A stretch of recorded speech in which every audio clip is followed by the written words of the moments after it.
പ്രവാചകൻ അവിടെ നിന്ന് പറഞ്ഞു, നീ കരച്ചിൽ നിർത്തു, നിന്റെ നിലവിളിയിൽ നിർത്തു.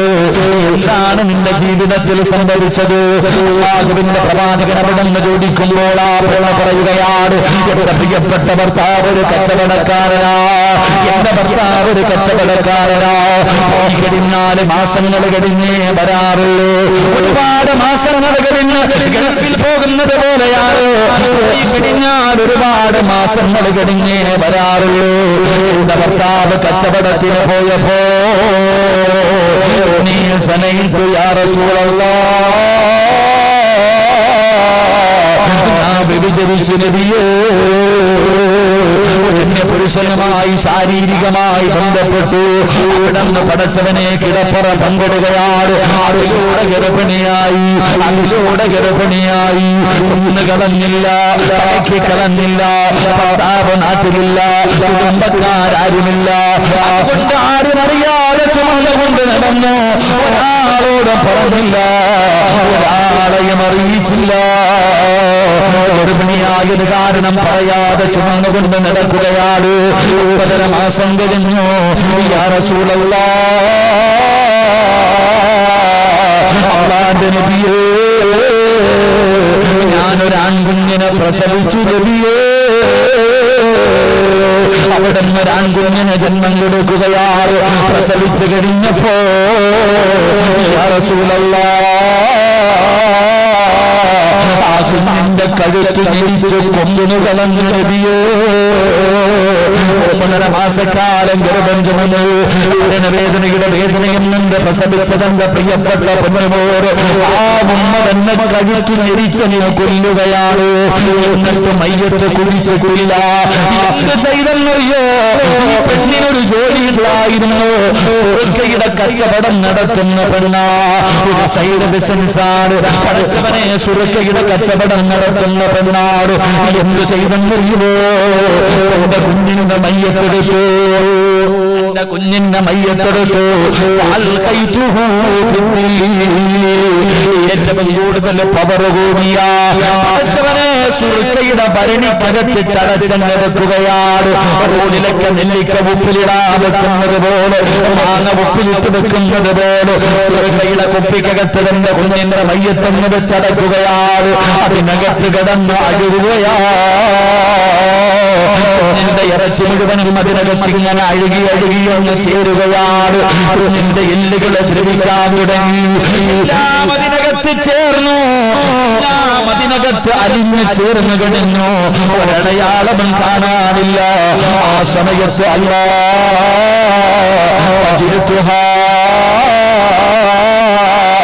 ഞാനത് ജനങ്ങൾക്ക് കുടിക്കാൻ കൊടുത്തു നബിയേ. കച്ചവടം നടത്തി നബിയേ. ഞാനത് വിറ്റ് കാശ് വാങ്ങി നബിയേ. റസൂലുള്ളാഹി കരയുകയാ. പന്തളങ്ങളെ നിറഞ്ഞ താടിരോണത്തിലൂടെ കണ്ണുനീരിങ്ങനെ ഒഴുകുകയാണ്. കൈകാലുകൾ വിറയ്ക്കുകയാണ്. ഒരു പാപമല്ല. പടച്ചവനെ വ്യഭിചരിച്ചു. വ്യഭിചാരത്തിലൂടെ ഗർഭിണിയായി. ആ കുഞ്ഞിനെ ചുമന്നുകൊണ്ട് നടന്നു. അവരനുണ്ട് പ്രസവിച്ചു. അതിന്റെ കഴുത്ത് ഞെരിച്ചു കൊന്നു. അതിന്റെ കഴുത്ത് ഞെരിച്ചു കൊന്നു. എന്നിട്ട് ഏറ്റവും കൂടുതൽ പവർ കൂടിയ ഒരു സുർക്കയുടെ ഭരണിക്കകത്തിട്ട് അടച്ചു വെച്ചു. അതിനകത്ത് കടന്ന് അഴുകി. എല്ലാം അതിനകത്ത് അലിഞ്ഞ് ചേർന്നു. ജ്യൂസ് അടിക്കണ പോലായി. അല്ലാഹുവേ, ആ സമയത്ത് ജനങ്ങൾക്ക് കുടിക്കാൻ കൊടുത്തിട്ട് കാശ് വാങ്ങി പെണ്ണ്. അള്ളാന്റെ റസൂല് കരയ, പടച്ചവനെ, ഒരു പെണ്ണിനിങ്ങനെ ആകാൻ പറ്റുമോ? ഒരു പെണ്ണിനിങ്ങനെ ആകാൻ പറ്റുമോ? എന്തേ കാരണം? റസൂലുള്ളാഹി സ്വല്ലല്ലാഹു അലൈഹി വസല്ലമ തങ്ങള് ആ പെണ്ണിനോട് പറഞ്ഞത്, നീ ഇങ്ങനെയാകാനുള്ള കാരണം എനിക്ക് തോന്നുന്നത് ഫഇന്നി അറാ അന്നകി തറക്തി സ്വലാത്തൽ അസ്രി. ഒരൊറ്റ ചോദ്യമേ ചോദിച്ചുള്ളൂ. ഉമ്മാ, കണ്ടവന്റെ കൂടെ ഓടിപ്പോയ നിന്റെ മോള് അസർ നമസ്കരിക്കാറുണ്ടായിരുന്നു. ഞാൻ ചോദിക്കാം, നീ പറഞ്ഞിട്ട് അനുസരിക്കുന്നില്ല എന്ന് പറയുന്ന നിന്റെ മക്കൾ സ്കൂള് വിട്ട് വന്ന ഉടനെ കുളിപ്പിച്ച് ചോറും കൊടുത്ത് മദ്രസയിൽ പറഞ്ഞു വിടും, അല്ലെങ്കിൽ ട്യൂഷന് പറഞ്ഞു വിടും. നീ അസർ നമസ്കരിപ്പിക്കാറുണ്ടായിരുന്നു നിന്റെ മക്കളെ. മുത്തുനബി ആ പെണ്ണിനോട് ചോദിച്ചത്, നീ അസർ നിസ്കരിക്കാറില്ല ഇല്ലേ? അസർ നമസ്കരിക്കാത്തവരുടെ ഹൃദയം കഠിനമായി പോകും, പിന്നെ ഒരു നന്മയും കേറൂല. അള്ളാഹു കാത്തിരക്ഷിക്കുമാറാകട്ടെ. ഉറക്കപ്പുറം അള്ളാഹു കാത്തിരക്ഷിക്കുമാറാകട്ടെ. അതാ നമുക്ക് നന്നാകാൻ പറ്റാത്തത്. അതുകൊണ്ട് ഞാൻ എൻ്റെ മാതാപിതാക്കളോട് പറയുന്നു, ഒരു പെൺകുട്ടിയെ വളർത്തേണ്ടത് എങ്ങനെയാണെന്ന് സിനിമയോ സീരിയലോ നോവലോ യൂട്യൂബോ ഫേസ്ബുക്കിലോ അല്ല നോക്കേണ്ടത്. എങ്ങനെ വളർത്തണമെന്ന് നിന്റെ നബി കാണിച്ചു തന്നിട്ടുണ്ട്. അള്ളാഹുവിന്റെ പ്രവാചകൻ ഉമ്മയില്ലാത്ത ഖദീജ ബീവി മരണപ്പെട്ടതിന് ശേഷം ഫാത്തിമ എന്ന് പറയുന്ന ഒരു മകളെ വളർത്തി കാണിച്ചു തന്നു നിന്റെ നബി. നീ ആ നബിയുടെ ചരിത്രം വായിച്ചാൽ മതി. ഒരു പെൺകുട്ടി എങ്ങനെയാണ് വളർത്തേണ്ടത് എന്ന് അള്ളാന്റെ റസൂൽ സല്ലല്ലാഹു അലൈഹി വസല്ലം തങ്ങൾ കാണിച്ചു തന്നു. അതും ഉമ്മയില്ലാത്തൊരു മോളെ, ഉമ്മയില്ലാത്ത ഒരു മകളെ പ്രവാചകൻ വളർത്തി കാണിച്ചു തന്നു. ആ വളർത്തിയത് എങ്ങനെയാണെന്ന് പഠിച്ചിട്ട് നിന്റെ മോളെ വളർത്ത്, എങ്കിലേ അല്ല നിനക്ക് സ്വർഗം തരൂ. അള്ളാഹു ഈമാൻ തരുമാറാകട്ടെ. ഉറക്കല്ല ഈമാൻ തരുമാറാകട്ടെ. അപ്പം മക്കളെ വളർത്തിയാൽ മാത്രം പോരാ, കെട്ടിച്ചു കൊടുക്കണം. ആർക്ക് കെട്ടിച്ചു കൊടുക്കണം? ഏതെങ്കിലും ഒരു പൊട്ടന്റെ കൈ പിടിച്ചു കൊടുത്താൽ സ്വർഗം കിട്ടൂല. ആയതെങ്കിലും ഒരാളുടെ കയ്യിൽ പിടിച്ചു കൊടുത്താൽ സ്വർഗം കിട്ടൂല. അതുകൊണ്ടാ മുത്തുനബി പറഞ്ഞത്, നിങ്ങളുടെ മക്കളുടെ വിവാഹം എടുക്കുമ്പോൾ നിങ്ങൾ പരിഗണിക്കേണ്ടത് 4 കാര്യം. ഒരു വാപ്പ തന്റെ പൊന്നാര മക്കളെ വിവാഹം കഴിച്ചു കൊടുക്കാൻ സമയമായാൽ നീ നോക്കണം,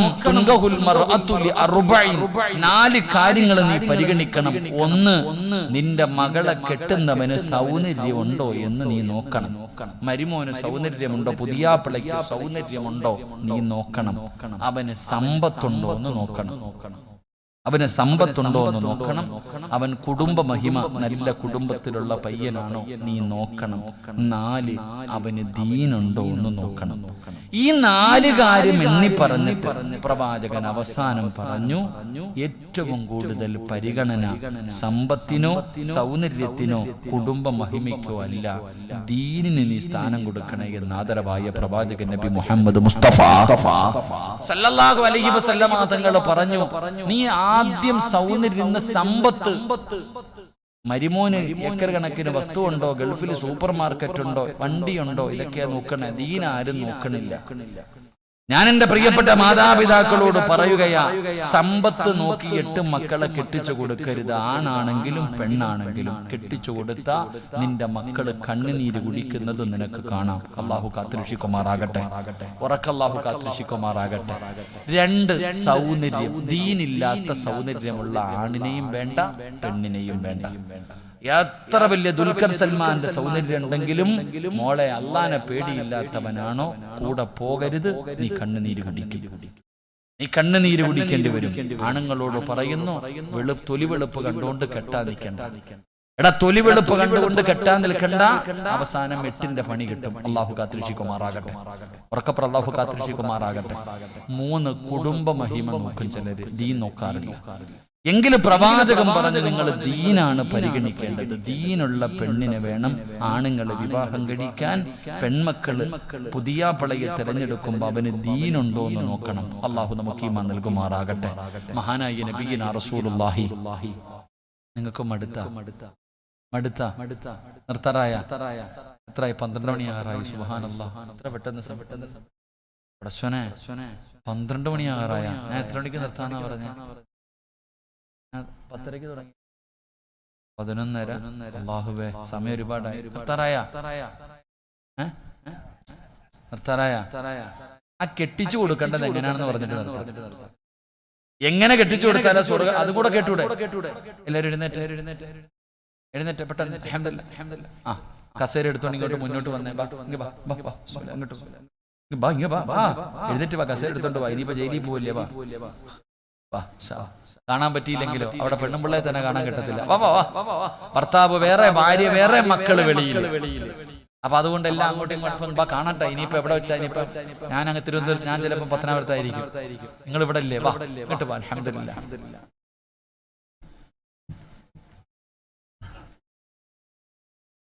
പോണ്ടവരിറക്കി ഇറങ്ങി പോണ്ട. പക്കറ്റ് പിരിവുണ്ടോ? അവിടെ ഇരിക്കട്ടെ, ചുമ്മാ ആൾക്കാരെ ബുദ്ധിമുട്ടിക്കാതെ. എല്ലാം പാവങ്ങൾ. ഇങ്ങോട്ട് വാ മനുഷ്യന്മാരെ. ദൂരെ പോയി ഇരുന്ന ഒറ്റയ്ക്ക് എവിടെ പോയി കിടക്കേണ്ടി വരും. കൂടെ അടുത്തടുത്തിരി വാ. ഡെയിലി വെച്ച് കാണുമ്പോൾ പരിചയമെങ്കിലും പുതുക്കാമല്ലോ. വാ. അൽഹംദുലില്ലാഹ്. അല്ലാഹു പരലോകത്ത് വെച്ച് കണ്ടുമുട്ടുന്നവരിൽ നമ്മളെ പെടുത്തുമാറാകട്ടെ. ഇങ്ങോട്ട് വാ. എങ്ങനെയാ പെമ്മക്കളെ കെട്ടിക്കേണ്ടത് കേട്ടോ, ഞാൻ വിശദീകരിക്കുന്നില്ല, പെട്ടെന്ന് പറയാം. റസൂലുള്ളാഹി സ്വല്ലല്ലാഹു അലൈഹി വസല്ലമ തങ്ങൾ മകളെ വളർത്തി. 18 വയസ്സായി ഫാത്തിമ ബീവിക്ക്, വിവാഹപ്രായമായി. എത്ര വയസ്സായി? 18 വയസ്സ്. പെമ്മക്കൾ പറയും ഉസ്താദ് എന്റെ വാപ്പടുത്തെന്ന് പറയാം അല്ലേ. ഫാത്തിമ ബീവിക്ക് 18 വയസ്സായി. റസൂലുള്ളാഹി സ്വല്ലല്ലാഹു അലൈഹി വസല്ലമ തങ്ങൾ കെട്ടിച്ചു കൊടുക്കാൻ തീരുമാനിച്ചു. അപ്പൊ വലിയ വലിയ സമ്പന്നന്മാര് മുത്തി നബിയുടെ മുന്നിൽ വന്നിട്ട് പെണ്ണി ചോദിച്ചു, കെട്ടിച്ചു കൊടുത്തില്ല. ഒരുപാട് അബൂബക്കർ തങ്ങൾ, ഉമർ തങ്ങൾ വരെ വന്ന് ചോദിച്ചു, നബിയെ ഫാത്തിമ ഇല്ല, കെട്ടിച്ചേരൂല്ല. ഒരുപാട് പേര് വന്നു. പക്ഷെ അള്ളാന്റെ റസൂൽ ആരെയാ തെരഞ്ഞെടുത്തത്? 10ാമത്തെ വയസ്സിൽ പ്രവാചകന്റെ കൂടെ വന്ന സ്വഹാബിയാണ് മഹാനായ സയ്യിദുന അലി ഇബ്നു അബീ ത്വാലിബ് റളിയല്ലാഹു. 10ാമത്തെ വയസ്സിൽ നബിയുടെ കൂടെ കൂടിയതായി ചങ്ങാതി. അലിയാര് തങ്ങൾക്ക് ഫാത്തിമ ബീവി ഇഷ്ടമായിരുന്നു. സത്യം പറഞ്ഞ പ്രേമൊന്നും അല്ലട്ടാ. അപ്പൊ വേണമെങ്കിൽ പറയും അലിയാര് തങ്ങൾ ഫാത്തിമയെ പ്രേമിച്ചില്ലേ, അപ്പൊ പിന്നെ എനിക്കെന്താ അങ്ങനെ കരുതില്ല. ഫാത്തിമ ബീവി റളിയല്ലാഹു തആല അൻഹയെ അലിയാര് തങ്ങൾക്ക് വലിയ ഇഷ്ടമാണ്. അപ്പൊ ഒരിക്കൽ ആരോ പറഞ്ഞു, അലിയെ ഫാത്തിമയെ കെട്ടിച്ചു കൊടുക്കാൻ മുത്തുനബി കല്യാണ ആലോചനയൊക്കെ നടത്തുന്നുണ്ട്, നീ ഇങ്ങനെ നടക്ക. ഫാത്തിമ ബീവിയുടെ വിവാഹ ആലോചനകളൊക്കെ നടക്കുന്നുണ്ട് അലിയെ. സഹാബത്ത് പറഞ്ഞപ്പോ അലിയാര് തങ്ങള് എന്നാ പോയി നബിയോട് ചോദിക്കാം, ഫാത്തിമ ബീവിയെ കെട്ടിച്ചു തരുമോ എന്ന് ചോദിക്കാമെന്ന് കരുതിയിട്ട് അലിയാര് തങ്ങള് നേരെ മുത്തി നബിയുടെ മുന്നിൽ പോയി. പ്രവാചകൻ സല്ലല്ലാഹു അലൈഹി വസല്ലമ തങ്ങളുടെ മുന്നിൽ മോളെ കെട്ടിച്ചേരുമെന്ന് ചോദിക്കാൻ പോയതാ. പക്ഷെ പ്രവാചകനെ കണ്ടപ്പോ മുട്ടിടിക്കാൻ തുടങ്ങി. അങ്ങനെയാണല്ലോ, പ്രേമിച്ച പെണ്ണിന്റെ വാപ്പായും കൂടപ്പുറപ്പരെയും കാണുമ്പോഴത്തേക്ക് പറയ്ക്കും ചിലർക്ക്. അള്ളാന്റെ റസൂലിന്റെ വീടിന്റെ അകത്ത് കയറി ചെന്നിട്ട് അലിയാര് തങ്ങൾ മുത്തുനബിയെ കണ്ടപ്പോ മിണ്ടണില്ല. എന്താ അലിയെ? ഒന്നുമില്ല നബിയെ. നീ എന്താ ചോദിക്കാൻ വന്നതല്ലേ? ഒന്നുമില്ല നബിയെ. അള്ളാന്റെ റസൂലിന് അറിയാം അലിയാര് എന്തിനാ വന്നേന്ന്. അലിയാര് തങ്ങൾ വന്നത് എന്തിനാണെന്ന് പ്രവാചകൻ അറിയാം. റസൂലുള്ളാഹി സ്വല്ലല്ലാഹു അലൈഹി വസല്ലമ തങ്ങൾ അങ്ങോട്ട് ചോദിച്ചു, അലിയെ ഫാത്തിമയെ കല്യാണം കഴിക്കോ? മുത്തുനബി അങ്ങോട്ട് ചോദിച്ചു, എന്റെ ഫാത്തിമയെ നീ വിവാഹം കഴിക്കോ? സുബ്ഹാനല്ലാഹ്. ഇന്നത്തെ അലിയാര് തങ്ങൾക്ക് ഉണ്ടായൊരു സന്തോഷം ഇന്നത്തെ കുട്ടികൾ പറയണ കണക്കിന് ഒരു 10 ലഡു മനസ്സിൽ ഒരുമിച്ച് പൊട്ടിയിട്ടുണ്ടാവും അലിയാര് തങ്ങൾക്ക്. അത്ര ഇഷ്ടമല്ലേ ഫാത്തിമയെ? അള്ളാന്റെ റസൂൽ ചോദിച്ചു, എന്റെ മോളെ നീ വിവാഹം കഴിക്കോ അലിയെ? അലിയാര് തങ്ങൾ തലകുനിക്കി. റസൂലുള്ളാഹി തങ്ങൾ ചോദിച്ചു, മഹർ കൊടുക്കാൻ നിന്റെ കയ്യിൽ എന്തുണ്ടെന്ന്. അലിയാര് തങ്ങളോട് വെച്ച്, കല്യാണം കഴിക്കുമ്പോ മഹർ കൊടുക്കണം, നിന്റെ കയ്യിൽ എന്തുണ്ട്? അലിയാര് തങ്ങൾ പറഞ്ഞു, എന്റെ കയ്യിൽ ഒന്നുമില്ല നബിയെ. അല്ലാതെ കല്യാണത്തിന് പെണ്ണ് കാണാൻ പോകുമ്പോ ചോദിക്കും എന്തുണ്ട്? എനിക്ക് ഗൾഫിൽ 2 സൂപ്പർ മാർക്കറ്റ്, കപ്പൽ എന്റേതാ, ഫ്ലൈറ്റ് എന്റേതാ. കള്ളത്തരൊന്നും പറയുന്നില്ല. അലിയാര് തങ്ങൾ ഉള്ളതങ്ങ് പറഞ്ഞു, നബി 5 നയാ പൈസ എന്റെ അടുത്ത് എടുക്കാനില്ല. റസൂലുള്ളാഹി തങ്ങൾ ചോദിച്ചു, ബക്കറ്റ് മുഴുവൻ ആയില്ലപ്പാ, നിങ്ങൾ സമയമായില്ല. പക്ഷെ അത് ഞാൻ പറയാം, ഇരിക്കുക, നിങ്ങൾ കയറി വാ, ആ പൈസയും പിടിച്ചോ പയ്യന്റെ ഓമനെ, നിങ്ങൾ കയറി ഇവിടെ. അലിയാര് തങ്ങളോട് ചോദിച്ചു, അലിയെ നിന്റെ കയ്യിൽ എന്തെങ്കിലും ഉണ്ടോ? ഒന്നുമില്ല നബിയെ. റസൂലുള്ളാഹി തങ്ങളെ ചോദിച്ചു, ഞാൻ നിനക്കൊരു പടയെങ്കി വാങ്ങിച്ചു തന്നിട്ടുണ്ടായിരുന്നല്ലോ. ഉണ്ട് നബിയെ, എവിടെ? വീടിനകത്ത് ഇരിപ്പുണ്ട് നബിയെ. കൊണ്ട് വിറ്റാൽ എത്ര രൂപ കിട്ടും? ഒരു 400 ദിർഹം കിട്ടും നബിയെ. എന്നാ കൊണ്ടുപോയി വിറ്റിട്ട് വാ. അലിയാര് നിങ്ങൾ പടയെങ്കി എടുത്തുകൊണ്ട് കമ്പോളത്തിൽ പോയിട്ട് ഇങ്ങനെ കാത്തു നിൽക്കുക വിൽക്കാൻ വേണ്ടി. ആരെയും കിട്ടുന്നില്ല. കുറച്ചു കഴിഞ്ഞപ്പോൾ ആള് വന്നിട്ട് ചോദിക്കുന്ന, അലിയെ എന്താ ഇവിടെ നിക്കണേ? ആരാ? മഹാനായ സയ്യിദുനാ ഉസ്മാൻ റളിയല്ലാഹു തആല, പ്രവാചകന്റെ ആദ്യത്തെ പുതിയാപ്ലയാ, അള്ളാന്റെ റസൂലിന്റെ ആദ്യത്തെ മരുമോനാ. എന്താ അലി ഇവിടെ നിക്കണേ? ഫാത്തിമ ബീവിക്ക് മഹർ കൊടുക്കണം, പൈസ ഇല്ലാത്തത് കാരണം പടയെങ്കി വിൽക്കാൻ പറഞ്ഞു വിട്ടതാ. എത്ര രൂപ വേണം? 400 ദിർഹം ഉണ്ടെങ്കിൽ ഞാൻ വിൽക്കും. പേടിച്ചു. എന്നാ പൈസ അങ്ങോട്ട് കൊടുത്തു. എന്നിട്ട് പറഞ്ഞു, ഈ പ്രായമുള്ള എനിക്കെന്തിനാ പടയെങ്കി? നീ ഒരു യോദ്ധാവല്ലേ, നിനക്ക് തന്നെ ഇരിക്കട്ടെ. 2 കൈ കൊടുത്തു. നേരെ അലിയാര് തങ്ങൾ 400 ദിർഹവുമായിട്ട് മുത്തുനബിയുടെ മുന്നിൽ പോയി. അള്ളാന്റെ റസൂൽ സല്ലല്ലാഹു അലൈഹി വസല്ലം തങ്ങളുടെ കയ്യിൽ 400 ദിർഹം വെച്ചു കൊടുത്തു. പ്രവാചകൻ ചോദിച്ചു, അലിയെ വലീമ കൊടുക്കണമല്ലോ കല്യാണം കഴിഞ്ഞാൽ, നാട്ടുകാർക്ക് ഭക്ഷണം കൊടുക്കണമല്ലോ, ഇതൊക്കെ ഇസ്ലാമിലുണ്ട്. അത് എപ്പോഴാ കൊടുക്കണ്ടേ? അവിടെയാ വിഷയം. എപ്പോഴാ വലീമ കൊടുക്കേണ്ടത്? ഉസ്താദിനോട് ചോദിക്കണം കേട്ടാ. വലീമ കൊടുക്കൽ സുന്നത്തിന്റെ പ്രതിഫലം കിട്ടും. എപ്പോഴാ കൊടുക്കേണ്ടത് ഉസ്താദിനോട് ചോദിക്കണം. കെട്ടിയ ഉടനെ അങ്ങോട്ട് ബിരിയാണി വിളമ്പലല്ല, അവിടെ മനസ്സിലാക്കേണ്ടത്. കല്യാണം കഴിഞ്ഞ ഉടനെ മട്ടൻ ബിരിയാണി പ്രതിഫലം കിട്ടുമോന്ന് ഉസ്താദ്മാരോട് ചോദിക്കണം. അലിയാര് ഞങ്ങളോട് ചോദിച്ചു, വലീമ കൊടുക്കണ്ടേ? ഒന്നുമില്ല നബിയെ. അപ്പൊ സഅദ് റളിയല്ലാഹു തആല അൻഹു പറഞ്ഞു, നബിയെ എന്റെ വീട്ടിൽ ഒരു ആട് നിൽക്കുന്നുണ്ട്, ഞാൻ അലിക്ക് കൊടുക്കാം. വേറെ 3 സ്വഹാബികൾ പറഞ്ഞു, ഗോതമ്പ് മാവ് ഞങ്ങളുടെ കയ്യിലുണ്ട്, ഞങ്ങൾ തരാം. ആരുടെ കല്യാണം? മുത്തുനബിയുടെ മോളെ കല്യാണം. നമ്മുടെ വീട്ടിൽ നടക്കുന്ന കല്യാണം കണ്ടിട്ടുണ്ടോ? ഈ പറയുന്നത് ആരുടെ കല്യാണ? സഅദ് റളിയല്ലാഹു തആല അൻഹു ഒരു ആടിനെ കൊടുത്തു, 3 സ്വഹാബികൾ ഗോതമ്പ് മാവ് കൊടുത്തു അലിയാർ തങ്ങളുടെ വലീമ നടത്താൻ. വീടിന്റെ അകത്തിരുന്ന പടയങ്കി വിറ്റിട്ട മഹറിന്റെ പൈസ ഉണ്ടാക്കിയേ. അല്ലാഹു അഅലം. നമ്മള് ഇന്നത്തെ വിവാഹം ഇതാ വിവാഹം. നിങ്ങളാരും പിരിവിന് നടക്കണമെന്നൊന്നും ഞാൻ പറയുന്നില്ല. എത്ര ലക്ഷത്തിന്റെ ചോറ് വേണമെങ്കിലും വെച്ചോ, എത്ര ലക്ഷക്കണക്കിന് രൂപ കൊടുത്തു സ്വർണം വാങ്ങിക്കൊടുത്തോ, കോടിക്കണക്കിന് രൂപയുടെ കാറ് വാങ്ങിക്കൊടുത്തോ, നാട്ടുകാരെ മുഴുവനും വിളിച്ചോ, ഒരു പ്രശ്നവും ഇല്ല. പിന്നെയും ആവശ്യമില്ലാത്ത കുറെ ചെലവുണ്ടല്ലോ, അത് വേണ്ട.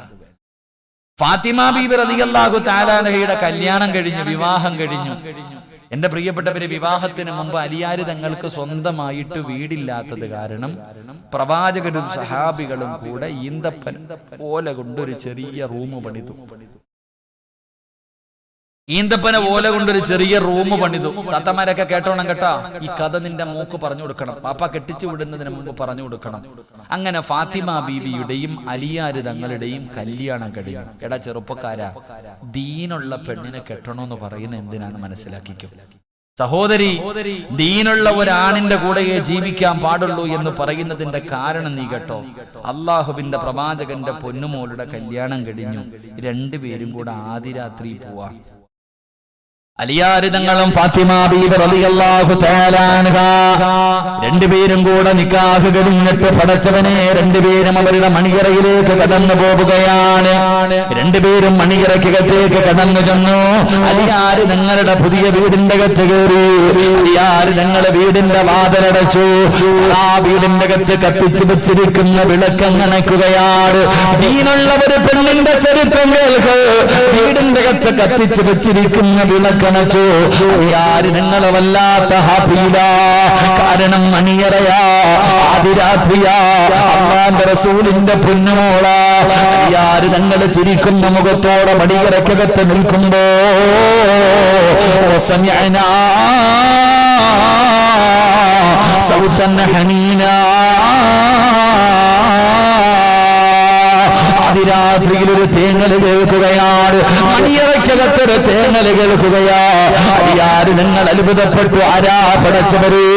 മണിയറയ്ക്കകത്തിരുന്ന് കരയുന്നതാരാണ്? അലിയാർ നിങ്ങൾ ചെന്ന് നോക്കുമ്പോ ഫാത്തിമ ഇരുന്ന് കരയുകയാണ്. ഫാത്തിമ ബീവിയുടെ കണ്ടടങ്ങൾ നിറഞ്ഞു വീഴുകയാണ്. അലിയാർ നിങ്ങൾ ചോദിക്കുന്നു, ഫാത്തിമ എന്നെ ഇഷ്ടമായില്ലേ ഫാത്തിമ? ഞാൻ പാവപ്പെട്ടവനായത് കൊണ്ടാണോ ഫാത്തിമ നീ എന്തിനാണ് കരയുന്നത്? ഫാത്തിമ പറഞ്ഞു, ഒരിക്കലും അങ്ങനെ പറയരുത്. നിങ്ങളെ എനിക്ക് വല്ലാത്ത ഇഷ്ടമാണ്. ഏതൊരു പെണ്ണും കൊതിക്കുമല്ലോ, ഏതൊരു പെണ്ണുമലിയെ നിങ്ങളെ ഇഷ്ടപ്പെടുമല്ലോ. എനിക്ക് നിങ്ങളെ വല്ലാത്ത ഇഷ്ടമാണ്. പിന്നെ എന്തിനാണ് ഫാത്തിമ നീ കരയുന്നത്? ഫാത്തിമ ഒന്നും മിണ്ടിയില്ല. ഫാത്തിമയൊന്നും മിണ്ടുന്നില്ല. പിന്നെയും അലിയാർ തങ്ങൾ ചോദിച്ചു, നീ എന്തിനാ കരയുന്നത്? അയ്യേ, ഈ മണിയറക്കകത്ത് കത്തിച്ചു വെച്ചിരിക്കുന്ന വിളക്ക് പെട്ടെന്ന് അണച്ചപ്പോ ഈ മണിയറ മുഴുവനും, ഈ റൂം മുഴുവനും വല്ലാത്ത ഇരുള് വന്നല്ലോ. ഇരുട്ട് കണ്ടപ്പോ എനിക്ക് ഓർമ്മ വന്നത് എന്തെന്നറിയോ? എന്നെ എല്ലാവരും കൂടെ കുളിപ്പിച്ച് പള്ളിപ്പറമ്പിലെ കുടിക്കകത്ത് കൊണ്ടുപോയി മലർത്തി കിടത്തിയിട്ട് പലകയെടുത്ത് നിരത്തിയിട്ട് മണ്ണിട്ട് മൂടിയിട്ട് പോകുമ്പോ ആ കബറിന്റെ അകത്ത് വല്ലാത്ത ഇരുളാണല്ലോ. എന്റെ കബറിന്റെ അകത്ത് വെളിച്ചമില്ലല്ലോ, അവിടെ വല്ലാത്ത ഇരുട്ടാണല്ലോ. മണിയറക്കകത്ത് കത്തിച്ചു വെച്ചിരുന്ന വിളക്കണച്ചപ്പ കബറ് ഓർമ്മ വന്നു. യാര് തങ്ങളെ നോക്കുമ്പോ ഫാത്തിമയിരുന്ന് കരയുകയാ.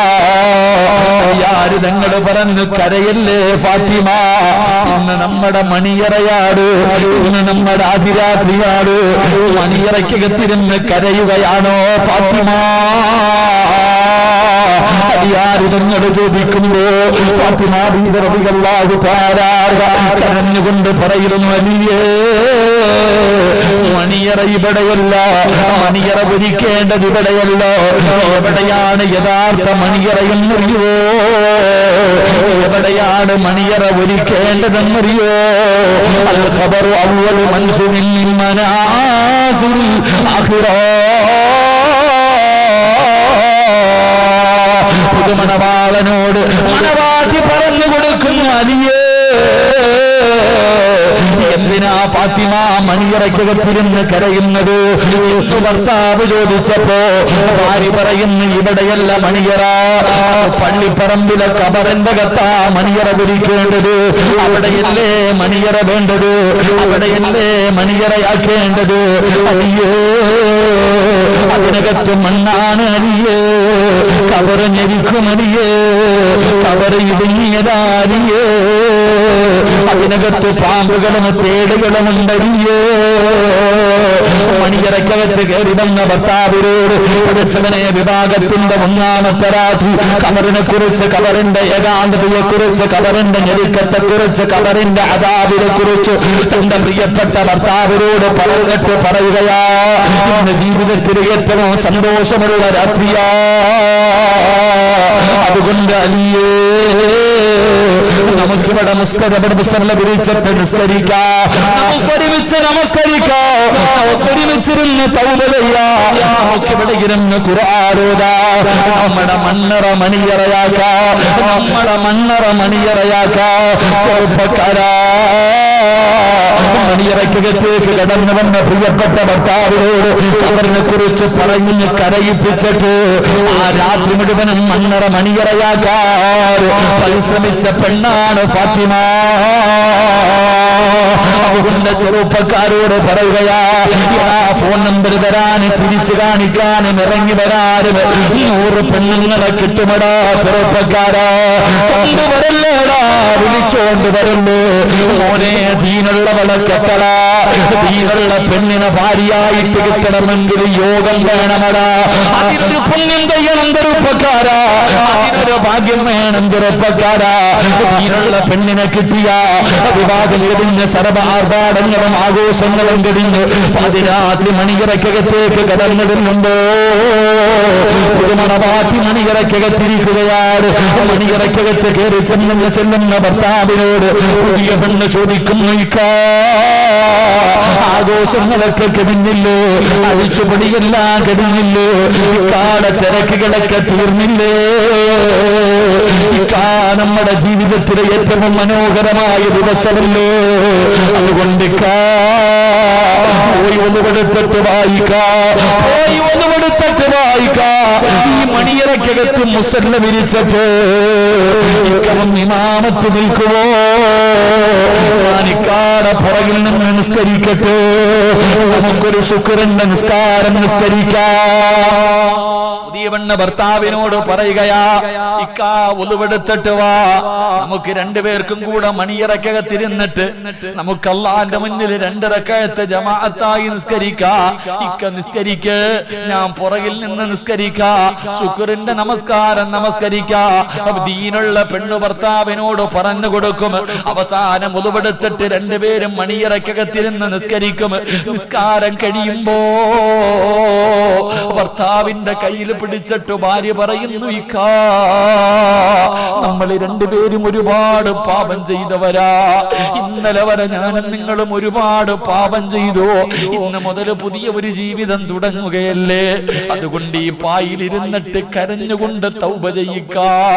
മണവാട്ടി മണിയറയ്ക്കകത്ത് വെച്ച് ദീനുള്ള പെണ്ണാണെങ്കിൽ ഭർത്താവിനോട് പറയും, ഇക്കാ ഈ മണിയറയ്ക്കകത്തിരുന്ന് തൗബ ചെയ്യ്, ഞാൻ ആമീൻ പറയാ. ഭർത്താവ് മണിയറയ്ക്കകത്ത് മുസല്ല വിരിച്ചിട്ട് ചെയ്തു പോയ പാപങ്ങൾ അല്ലാഹുവിന്റെ മുന്നിലേറ്റു പറയുമ്പോ പുതിയ പെണ്ണ് പുറകിലിരുന്നിട്ട് നെഞ്ചു പൊട്ടിയിട്ട് ആമീൻ പറയുകയാണ്.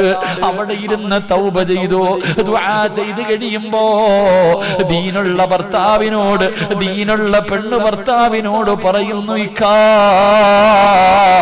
ഭർത്താവ് ഭാര്യയുടെ തലയിൽ കൈവച്ചിട്ട് ദുആ ചെയ്യണമല്ലോ. ഭർത്താവ് ഭാര്യയുടെ തലയിൽ കൈവച്ചിട്ട് ആദിരാത്രിയിൽ ദുആ ചെയ്യാൻ മുത്തുനബി പറഞ്ഞിട്ടുണ്ടല്ലോ. ഇക്ക എന്റെ തലയിൽ കൈവച്ചിട്ട് ദുആ ചെയ്യ്. ഭർത്താവ് പറയുന്നു, ദുആ എനിക്കറിയില്ല, ഞാൻ പറഞ്ഞു തരാം ഇക്ക, എന്റെ തലയിൽ കൈവച്ചിട്ട് ദുആ ചെയ്യിക്ക. അങ്ങനെ ഭർത്താവ് ഭാര്യയുടെ തലയിൽ കൈവച്ച് ദുആ ചെയ്തു. രണ്ടുപേരും കിടപ്പറയിൽ കയറി കിടന്നു. വെളുപ്പാങ്കാലം 4 മണിയായപ്പോ പുതിയ പെണ്ണ് അലാറം വെച്ച് എഴുന്നേക്കുകയാ. ഉറങ്ങിക്കിടക്കുന്ന ഭർത്താവിനെ വിളിക്കുന്നു, ഇക്കാ എഴുന്നേക്കിക്കാ, നിസ്കരിക്കണ്ടേ ഇക്കാ, സുബഹിക്ക് ബാങ്ക് വിളിക്കാ സമയമായിക്കാ, എഴുന്നേക്കിക്കാ. പടച്ചവനെ ഭാര്യ ഭർത്താവിനെ വിളിക്കുകയാണ്. എഴുന്നേക്കാതെ വരുമ്പോ ഈനുള്ള പെണ്ണ് പറയുന്നു, ഇക്കാ ഇന്നലെ വരെ എങ്ങനെയായിരുന്നു എന്ന് എനിക്കറിയണ്ട, ഇന്നലെ വരെ നിങ്ങൾ നിസ്കരിച്ചോ നിസ്കരിച്ചില്ലേ എനിക്കറിയണ്ട, ഇന്നു മുതൽ നിങ്ങളുടെ ഭാര്യയാണ് ഞാൻ, നിങ്ങൾ എന്റെ ഭർത്താവാണ്, എനിക്ക് നിസ്കരിക്കുന്ന ഒരു ഭർത്താവിനെയാണ് വേണ്ടത്. ഭർത്താവിനെ ഉറക്കത്തിൽ നിന്ന് വലിച്ചു പൊക്കി കുളിപ്പരയിൽ കൊണ്ടുപോയി കുളിപ്പിച്ചു ഒലുപിടിപ്പിച്ചു. രണ്ടുപേരും കൂടെ തഹജ്ജുദ് നിസ്കരിച്ചു. നിസ്കാരപ്പായിലിരിക്കുമ്പോ അരീക്കോട് പള്ളിയിൽ നിന്ന് സുബഹി ബാങ്ക് വിളിക്കുകയാ. ഭാര്യ പറയുന്നു, ഇക്കാ ഭാര്യക്കും ഭർത്താവിനും ഒരുമിച്ച് നമസ്കരിക്കാമല്ലോ, നിങ്ങൾ ഇമാമത്ത് നിൽക്കൂ, നിങ്ങൾ ഇമാമത്ത് നിൽക്കൂ, ആ പുറകിൽ നിന്ന് ജമാഅത്തായി നമസ്കരിക്കാ. ദീനുള്ള പെണ്ണിങ്ങനെ പറഞ്ഞു തരുമടാ ചെറുപ്പക്കാരാ, ദീനുള്ള പെണ്ണ് അങ്ങനെ പറഞ്ഞു തരും. അങ്ങനെയുള്ള പെണ്ണിനെ വേണമെങ്കിൽ ദീനുള്ളവളെ കെട്ട്. അള്ളാഹു ഈമാൻ നൽകി അനുഗ്രഹിക്കുമാറാകട്ടെ. ഫാത്തിമ ബീവി റളിയല്ലാഹു തആല അൻഹ മണിയറയ്ക്കകത്ത് കയറി വന്നപ്പോ ഫാത്തിമ ബീവി കരയുന്നത് കണ്ടപ്പോ അലിയാര് തങ്ങൾ പറഞ്ഞു, ഫാത്തിമ ഇത് മണിയറയാ ഫാത്തിമ, ഈ ആദിരാത്രി ഇവിടെ ഇരുന്നിട്ട് കരയാണോ? അലിയാര് തങ്ങളോട് പറഞ്ഞു, ഇവിടെയല്ല മണിയറ, പള്ളിപ്പറമ്പിലാ മണിയറ. അലിയേ, ആ മണ്ണറ മണിയറയാക്കണമെങ്കിൽ ഇന്ന് നമുക്ക് ഒരുമിച്ച് നിസ്കരിക്കണം, നമുക്കൊരുമിച്ച് തൗബ ചെയ്യണം, ഒരുമിച്ച് ഖുർആൻ ഓതണം. അതാ ദീനുള്ള പെണ്ണ്, അതാ ദീനുള്ള പെണ്ണ്. എന്റെ പ്രിയപ്പെട്ടവരെ, ഫാത്തിമ ബീബി റളിയല്ലാഹു തആല അൻഹയുടെ മണിയറ എങ്ങനെയായിരുന്നു എന്നറിയോ? കേക്കാമിനത്ത ഫാത്തിമ ബീവിയും അലിയാര് തങ്ങളും ഓലശെട്ട് ഈന്തപ്പന ഓലകൾ കൊണ്ട് നെയ്ത ഒരു കുടില്, തറയില് ചരൽ കല്ലുകളാ, വിരിപ്പില്ല, പായില്ല, മെത്തയില്ല, ഒന്നുമില്ല. അലിയാര് തങ്ങളും ഫാത്തിമ ബീവിയും കടന്നത് എങ്ങനെയാണെന്നറിയോ? അലിയാര് തങ്ങളുടെ വീട്ടില് ഒരാടിന്റെ തോലുണ്ടായിരുന്നു, ഒരാടിന്റെ തോല്. ഈ ആടിന്റെ തോല് വിരിച്ചിട്ട് അലിയാര് തങ്ങളും ഫാത്തിമ ബീവിയും കടന്നുറങ്ങും. ഒരാടിന്റെ തോലിന്റെ മുകളിൽ, അത് കല്ലിന്റെ മുകളിൽ വിരിച്ചിട്ട് രണ്ടുപേരും കൂടെ കെട്ടിപ്പിടിച്ച് കടന്നുറങ്ങും. രാവിലെ ആയാൽ അലിയാര് തങ്ങൾ ഈ തോലെടുത്തിട്ട് അലിയാര് തങ്ങൾക്കൊരു കുതിരയുണ്ട്, അതിന്റെ മുന്നിൽ കൊണ്ടുവെക്കും. ഈ ആടിന്റെ തോല് കൊണ്ടുപോയി കുതിരയുടെ മുന്നിൽ വെച്ചിട്ട് തീറ്റി വാരിയിട്ട് കൊടുക്കണം. അതിനകത്ത് ആ കുതിര വെള്ളം കുടിക്കണത് ഈ തോലിന്റെ മുകളിൽ ഒഴിച്ചിട്ടാണ്. രാത്രിയായ ഇത് കഴുകി വിരിച്ചു കിടക്കും, രാവിലെയായ തീറ്റിയിടാൻ കൊണ്ടുപോക്കും. ഇതായിരുന്നു ഫാത്തിമ ബീവിയുടെ മണിയറ, ഇതായിരുന്നു ഫാത്തിമ. ലോകത്തിന്റെ റാണി ഉണ്ടല്ലോ, സ്വർഗത്തിന്റെ റാണി, ആ റാണിയുടെ മണിയറ ഇതായിരുന്നു. പൊന്നുമോളെ വിവാഹം കഴിച്ചു കൊടുത്തതിന് ശേഷം ഒരു ദിവസം കാണാൻ പോയി വാപ്പ. നബി സല്ലല്ലാഹു അലൈഹി വസല്ലമ തങ്ങൾ പൊന്നാര മകളുടെ വീട്ടിൽ പോയപ്പോ ഇരുന്ന് വാപ്പാനെ കണ്ടതും ഫാത്തിമ ബീബി കരയാൻ തുടങ്ങി. എന്തേ മോളെ കരയണേ? ഭക്ഷണം കഴിച്ചിട്ട് 3 ദിവസമായി വാപ്പ പട്ടിണിയാ.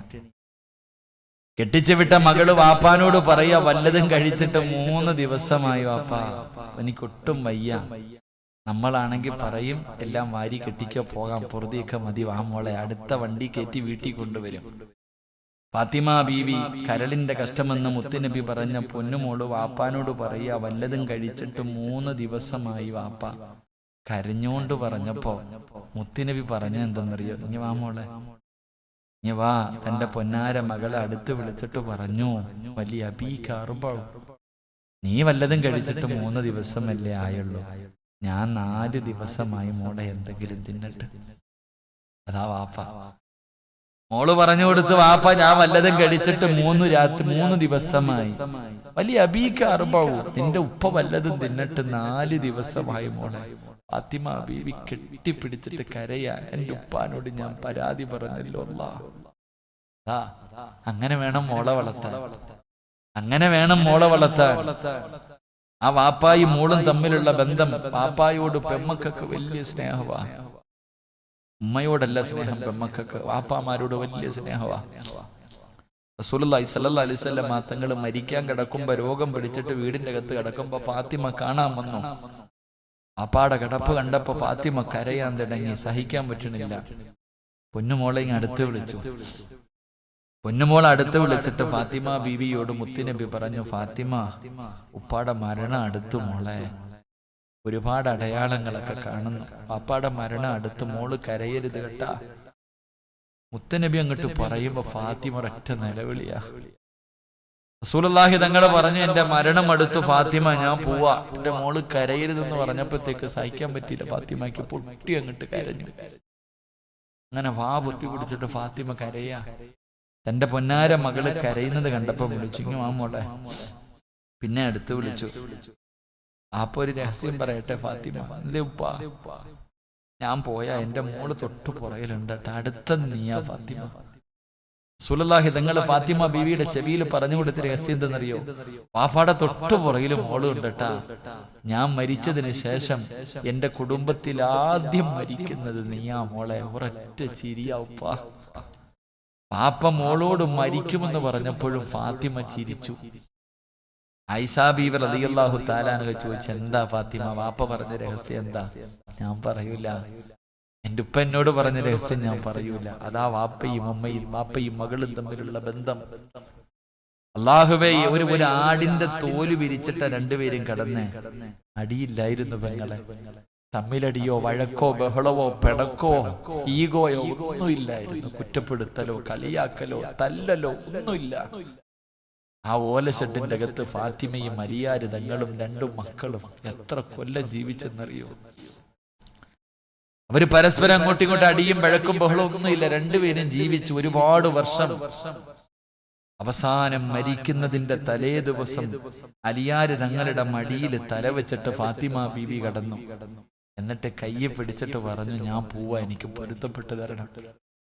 എന്റെ മരണം അടുത്തു അലിയെ, ഞാൻ പോവാ അലിയെ.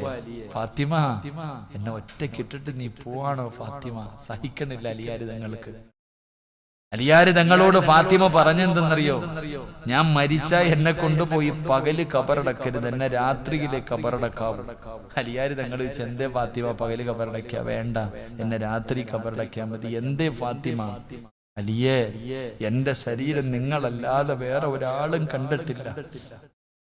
എന്റെ ശരീരം നിങ്ങളല്ലാതെ വേറെ ഒരാളും കണ്ടിട്ടില്ല. എന്നെ പകലാണ് കബറടക്കുന്നതെങ്കിൽ എന്റെ മയ്യത്ത് പൊതിയുന്നത്, എന്റെ മയ്യത്ത് ചുമക്കുന്നത്, എന്റെ മയ്യത്ത് കബറിൽ ഇറക്കി വെക്കുന്നത് അന്യപുരുഷന്മാരാ. ഈ വെള്ള തുണിയും പൊതിഞ്ഞിട്ട് എന്നെ ഇങ്ങനെ കൊണ്ടുപോകുമ്പോ അവരെന്റെ ശരീരത്തിന്റെ വടിവ് കാണുന്നത് എനിക്കിഷ്ടമല്ല അലിയെ. മയ്യത്ത് കൊണ്ടുപോയി കബറിൽ ഇറക്കി വെക്കുന്ന സമയത്ത് പോലും ഒരാള് എന്റെ ശരീരം കാണുന്നത് എനിക്കിഷ്ടമല്ല. അലിയാര് തങ്ങളോട് ഫാത്തിമ ബീബി പറഞ്ഞു, അതുകൊണ്ട് എന്നെ രാത്രി ഖബറടയ്ക്കാൻ മതി. സ്നേഹനിധിയായ ദീനുള്ള പെണ്ണാണെങ്കിൽ അവൾ മരിക്കുന്നതിന് മുമ്പ് ഭർത്താവിന്റെ കയ്യെ പിടിച്ചിട്ട് പറയിക്ക, ഇത്രയും കാലം എന്റെ ഔറത്തൊരാണും കണ്ടിട്ടില്ല, ഒരന്യ പുരുഷനും എന്റെ ശരീരം കണ്ടിട്ടില്ല. ഇക്ക, ഞാൻ മരിച്ച നാട്ടുകാർക്ക് മുഴുവൻ എന്റെ മയ്യത്ത് കാണിച്ചു കൊടുക്കല്ലേ. ഇതിനുള്ള പെണ്ണ് പറയും, ദീനുള്ള പെണ്ണ് ഭർത്താവിനോട് പറയിക്ക, ഞാൻ മരിച്ച നാട്ടുകാരെ മുഴുവനും ആണുങ്ങളെ മുഴുവനും വിളിച്ചിട്ട് എന്റെ മയ്യത്ത് കാണിച്ചു കൊടുക്കരുത്. ഞാൻ അന്യ പെണ്ണല്ലേ, മരിച്ച വീട്ടിൽ കാണണം. അള്ളാഹുവെ, ജീവിച്ചിരിക്കുന്ന കാലത്ത് അള്ളാനെ പേടിച്ച് നടന്ന് നിന്റെ ഭാര്യ മരിച്ച നാട്ടുകാർക്ക് മുഴുവനും പൊക്കി കാണിച്ചു കൊടുക്ക. ഭർത്താവ് ഇങ്ങനെ നാണം വേണോടാ. ആഹ്വാലം ദീനുള്ള പെണ്ണാണെങ്കിൽ പറയിക്ക, ആർക്കും എന്നെ കാണിച്ചു കൊടുക്കരുത്. ഫാത്തിമ ബീബി പറഞ്ഞു, എന്റെ മയ്യത്ത് വെള്ള തുണിയിൽ പൊതിഞ്ഞോണ്ട് പോകുമ്പോ പോലും ഒരുത്തം കാണുന്ന എനിക്ക് ഇഷ്ടമല്ല. അതാ പെണ്ണ്. ഫാത്തിമ ബീബി റളിയല്ലാഹു തആല അൻഹ മരണപ്പെട്ടു. നമ്മൾ അടിയും വഴക്കും ബഹളവും. ഫാത്തിമ ബീബി മരണപ്പെട്ടു, കൊണ്ടുപോയി ജന്നത്തുൽ ബഖീൽ കൊണ്ട് കബറടക്കി. അലിയാര് തങ്ങള് മയ്യത്തടക്കിയിട്ട് വീട്ടിൽ വന്നിട്ട് അങ്ങോട്ട് കിടക്ക, ഉറക്കം വരുന്നില്ല. ഫാത്തിമ ഇല്ലല്ലോ. ഇന്നലെ വരെ ഉണ്ടായിരുന്ന ഫാത്തിമ ഒരു രാത്രി വീടിന്റെ അകത്ത് ഇല്ലാതെ വന്നപ്പോ അലിയാര് തങ്ങള് കരയാ. ഭാര്യ ജീവിച്ചിരിക്കുമ്പോ നമുക്കൊന്നും നമ്മുടെ പെണ്ണുമ്പിള്ളയുടെ വില അറിയില്ല. പക്ഷെ അവള് മക്കളെ ഏൽപ്പിച്ചിട്ട് അങ്ങ് പോണം. അപ്പൊ അറിയാം എന്റെ ഭാര്യ ആരായിരുന്നു. നിന്റെ ഭാര്യയുടെ വിലയറിയണമെങ്കിൽ അവളിങ്ങനെ ചോറ് വെച്ച് തരും, തുണി കഴുകി തരും, മക്കളെ നോക്കും, നിനക്കെല്ലാം ചെയ്തു തരും. എന്നാലും കുത്തുവാക്ക്, പരിഹാസം, കളിയാക്കല്, തല്ലല്.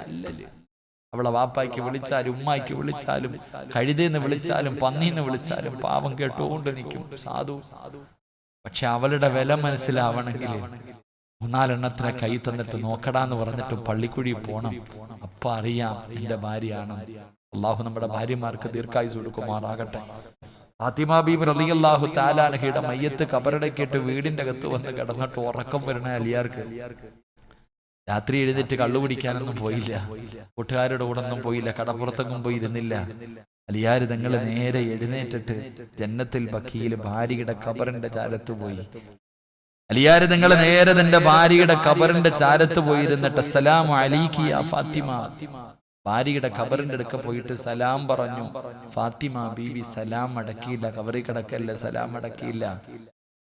ഭാര്യയും ഭർത്താവും കൂടെ കിടപ്പറയിൽ പിണങ്ങിക്കിടക്കുമ്പോ പിണങ്ങിക്കിടക്കുന്ന ഭാര്യയുടെ പിണക്കം മാറ്റുന്നത് പോലെ അലിയാര് തങ്ങള് ഖബറിന്റെ ചാരത്ത് പോയി നിന്നിട്ട് ചോദിച്ചു, ഫാത്തിമ എന്തേ നീ എന്റെ സലാം അടക്കാത്തെ?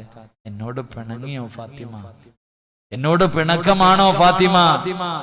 വീണ്ടും സലാം പറഞ്ഞു, മടക്കു ഫാത്തിമ. അലിയാര് തങ്ങളുടെ സലാം അടക്കണില്ല. അലിയാര് തങ്ങൾ ചോദിക്ക, ഇത്ര പെട്ടെന്ന് നീ എന്നെ മറന്നുപോയോ ഫാത്തിമ? എന്നിട്ടും സലാം അടക്കാതെ വന്നപ്പോ അലിയാര് തങ്ങൾ ഭാര്യയുടെ ഖബറിന്റെ ചാരത്തിരുന്നിട്ട് ഖബറിന്റെ മുകളിൽ കൈവച്ചു. എന്നിട്ട് ഖബറിനോട് ചോദിക്ക, എന്റെ ഫാത്തിമയ്ക്ക് എങ്ങനെയുണ്ട് അലി? അലിയാര് തങ്ങൾ തന്റെ ഭാര്യയുടെ ഖബറിന്റെ മുകളിൽ കൈവച്ചിട്ട് ഖബറിനോട് ചോദിക്ക, എന്റെ ഭാര്യക്ക് എങ്ങനെയുണ്ട്? എന്റെ ഫാത്തിമയുടെ പുതിയ വീട് എങ്ങനെയുണ്ട്? ഖബറേ, എന്റെ ഫാത്തിമ ആരെന്നറിയോ? എന്റെ ഫാത്തിമ ആരെന്നറിയോ? കല്യാണത്തിന്റെ 1-ാമത്തെ രാത്രി മണിയറയ്ക്കകത്ത് കയറി ചെന്ന് എന്നോട് നിന്നെ കുറിച്ച് പഠിപ്പിച്ചെന്നവളാ എന്റെ ഭാര്യ. വിവാഹത്തിന്റെ 1-ാമത്തെ രാത്രി മണിയറയ്ക്കകത്ത് കയറി ചെന്നപ്പോ ആ ആദ്യ രാത്രിയിൽ നിന്നെ കുറിച്ച് പറഞ്ഞു തന്നിട്ട് നെഞ്ചുപൊട്ടി കരഞ്ഞവളാ എന്റെ ഫാത്തിമ. എന്റെ ഫാത്തിമയെ നീ വേദനിപ്പിക്കരുത്. എന്റെ ഫാത്തിമയുടെ വിശേഷം എന്താ? എന്റെ ഫാത്തിമയോട് എന്റെ സലാം അടക്കാൻ പറയുന്ന ഭാര്യയുടെ ഖബറിന്റെ ചാരത്ത് രാത്രി പോയിരുന്നിട്ട് കരഞ്ഞുകൊണ്ട് പറയാ ഭർത്താവ്. എന്റെ പ്രിയപ്പെട്ടവരെ, ഇങ്ങനെയുള്ളൊരു ജീവിതം വേണമെങ്കിൽ ഇതൊന്നും കഥയല്ലല്ലോ, ഇതൊന്നും വെറുതെ എഴുതി വെച്ചിരിക്കണ ഒരു തിരക്കഥയോ സാങ്കല്പിക കഥയല്ലല്ലോ. ഇത് മുത്തി നബിയുടെ പൊന്നുമോള് ജീവിച്ചതല്ലേ സഹോദരി. അതുകൊണ്ട് എന്റെ പ്രിയപ്പെട്ടവരോട് പറയുകയാ, മക്കളെ വളർത്തുമ്പോ ഈ ചരിത്രങ്ങളൊക്കെ പെൺമക്കൾക്ക് പറഞ്ഞു കൊടുക്കണം, പെൺമക്കൾക്ക് പഠിപ്പിച്ചു കൊടുക്കണം. ആ ജീവിതത്തിന്റെ ചരിത്രങ്ങൾ പഠിക്കുമ്പോൾ ഏതു ത്യാഗം സഹിക്കാനും നമ്മുടെ മക്കൾ തയ്യാറാകും. പിണങ്ങി വീട്ടിൽ വന്ന് അടിയും വഴക്കും ബഹളവും ഇല്ല. അതുകൊണ്ട് റസൂലുള്ളാഹി സ്വല്ലല്ലാഹു അലൈഹി വസല്ലമ തങ്ങൾ പറഞ്ഞു, ഏതെങ്കിലും ഒരു മാതാപിതാക്കൾ ദീൻ പറയുന്ന രീതിയിൽ 2 പെൺമക്കളെ വളർത്തി ദീൻ പറയുന്ന രീതിയിൽ അവരെ വിവാഹം കഴിച്ചു കൊടുത്താൽ ആ വാപ്പയും അമ്മയും നാളെ സ്വർഗത്തിൽ എന്റെ കൂടെയാണെന്ന് ആദരവായ പ്രവാചകൻ നബി മുഹമ്മദ് മുസ്തഫ സല്ലല്ലാഹു അലൈഹി വസല്ലം 2 പെൺമക്കളെ വിവാഹം കഴിച്ചു വിട്ട എല്ലാ മാതാപിതാക്കൾക്കും അല്ലാഹു ഈ പ്രതിഫലം കൊടുത്ത് അനുഗ്രഹിക്കുമാറാകട്ടെ.